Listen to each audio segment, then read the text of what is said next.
In 1995, R.L. Stine's book series Goosebumps was adapted into a TV show. 28 years later, it's happened again. So how does this new show stack up? Is it good? Is it bad? Is it faithful to Goosebumps? Well, I'm going to cover all that and what little old me thinks of it. It's important to share that right now, only the first 5 episodes are out, and there's going to be a total of 10 in the first season. I bring that up because some of my criticisms might be addressed later on, and likewise, some of my compliments might not age well once all of season 1 is out. Lastly, I'm not going to expose the entire story or all the big twists or anything, but there will be spoilers, so fair warning.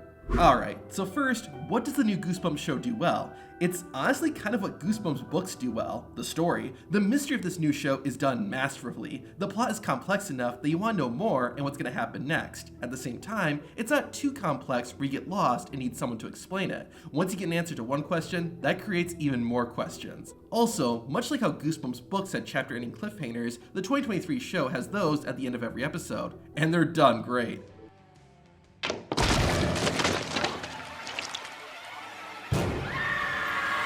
The pacing and how Goosebumps monsters are introduced is great too. In the first episode, we see the camera from Say Cheese and Die, the Haunted Mask, and the Cuckoo Clock of Doom. It lets you know they're coming, and then, over the next few episodes, we get to see them in action. The best example of the show's pacing, though, is with Slappy. As of this video's upload, he still hasn't appeared in the new show. It's a prime example of less is more. By not having Slappy in the first half of the season, it builds anticipation. Like with the other Goosebumps creatures, though, the show gives little hints that the living dummy is coming. Similarly, the darker tone of this show is, for the most part, really good. Goosebumps has always been a balance between horror and comedy. However, in the past decade or so, it seems like Goosebumps has leaned more towards comedy than horror. This is most evident in the Goosebumps movies. It's nice seeing Goosebumps lean more towards the horror, and honestly, this show might be the scariest Goosebumps property ever, which is saying a lot and not much at the same time. Now, the darker tone is a double-edged sword, however, so let's start talking about what the 2023 Goosebumps series does wrong. Since this new show embraces the horror of Goosebumps, the comedy and campiness of the franchise takes a back seat.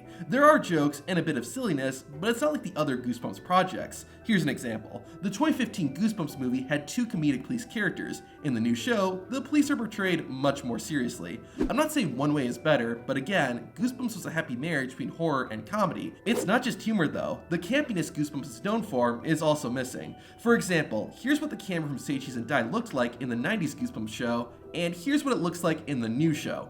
It's up to you which version is better, but the point I'm making is the original Goosebumps show was much more colorful, for lack of a better term. Actually, that's pretty literal too. This is what the Haunted Mask, one of the most iconic Goosebumps monsters, looked like in the 90s show, and here's what it looks like in 2023. Similarly, since the new show is more serious, it's also more adult. There's swearing, blood, inappropriate jokes, a friggin' affair, and more. Some people might like it, and some might not, but Goosebumps has always been a children's series. R.L. Stine has even said his one rule when writing Goosebumps was that kids needed to know that the stories were fantasy, and one way he did that was by keeping the real world out. Having an adult tone isn't inherently a bad thing, but it can feel like it goes against what Goosebumps is. A more minor issue with the 2023 series is the music. Mainly, it uses a lot of licensed songs. That can be fine, and the licensed songs don't ruin the show, but an original soundtrack would have helped give this series more of an identity. I'm not really sure if my next point is really a negative, but it's big enough that it's worth addressing, and that's the characters. I don't think the main cast is bad, but I don't love them either. They have good chemistry together, and their acting is good, but I'm not attached to these characters. Ironically, characters are something else that Goosebumps books don't usually do well, so maybe that's why. I think this is another consequence, though, of the show being darker. Since it's grounded in reality, the characters have to be more realistic. In the Goosebumps movie, on the other hand, the tone is a lot more lighthearted, so you can have more expressive and flawed characters. If you asked me, I definitely like the cast of the Goosebumps movie over the cast of the new show, and the film's cast only had an hour and 43 minutes to make me like them. Again, I don't hate the main characters of the new Goosebumps show, but I am indifferent. I'm more interested in the plot and mystery they're trying to solve than them. We still have 5 more episodes to go, however, so maybe that'll change. Now let's address one of the biggest criticisms about the series so far. Is it really Goosebumps? I'm honestly not sure. Sure, the show is called Goosebumps, but what exactly is there that connects it to R.L. Stine's franchise? There are a few monsters and a couple of references, but is that enough? There were several times I was watching the show and thinking, I don't know if this is Goosebumps. With it being darker, all original characters, and some of the tweaks made to the Goosebumps monsters, you could almost call the show Port Lawrence, and it wouldn't feel weird.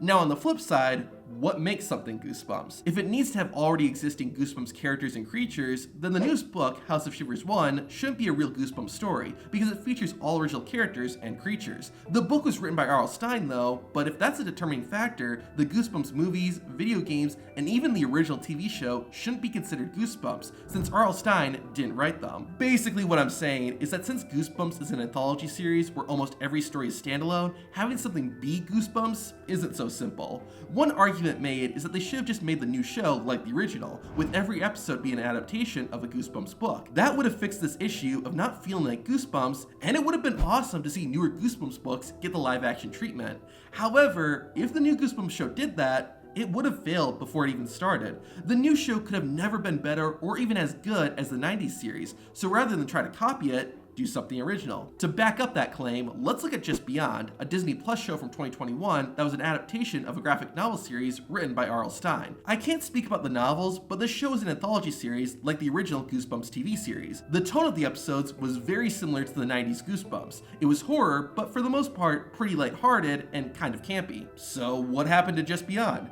It came out and barely anyone talks about it or is even aware it existed. In fact, it got taken off Disney Plus and you can't see it anymore. I think this is what would have happened had the 2023 Goosebumps tried to be just like the 90s Goosebumps show. To be fair, the new Goosebumps TV show could absolutely fail, but it was #1 on Disney Plus and Hulu, and reviews are generally positive so far. Now, with all that said, what do I think of the new Goosebumps show? Well, going off the first 5 episodes, I like it. I see people's arguments for not liking it, but honestly, I kind of wanted the new show to be different. If I wanted to watch the original Goosebumps series, I would watch the original Goosebumps series. I like that the new Goosebumps show is darker than almost anything we've ever seen in Goosebumps. I love the mystery of the show, and I enjoy seeing the Goosebumps monsters and how the show tweaks them. In general, I think the writing and acting are pretty well done too. Now, that isn't to say I think the show is perfect. As mentioned, I'm not in love with the characters, and James in particular is kind of annoying. The more adult elements have me conflicted too. On one hand, it feels like they don't belong in Goosebumps. On the other, does Goosebumps always need to be kid-friendly? Batman has done both dark and serious and lighthearted and comical, and having both versions doesn't seem to be an issue. The biggest problem for me personally, though, is the new Goosebumps show not feeling enough like Goosebumps. However, I think part of the reason for that is we only have half of the show. Slappy is going to be appearing in episode 6, and honestly, that might be all we need. The second Goosebumps movie was very low on actual Goosebumps monsters, and Slappy was the only one who got any substantial screen time, but I never felt like Goosebumps 2 wasn't really Goosebumps. On top of Slappy though, we know that there are some other Goosebumps monsters that'll be appearing, and it looks like Horrorland will be added to the mix by the end. Maybe by episode 10 the show still won't feel like Goosebumps, but I am optimistic about it. The thing most people don't realize though is that the 2023 Goosebumps series isn't the first time Goosebumps has gotten adult. To hear about the R-rated Goosebumps event, watch this video.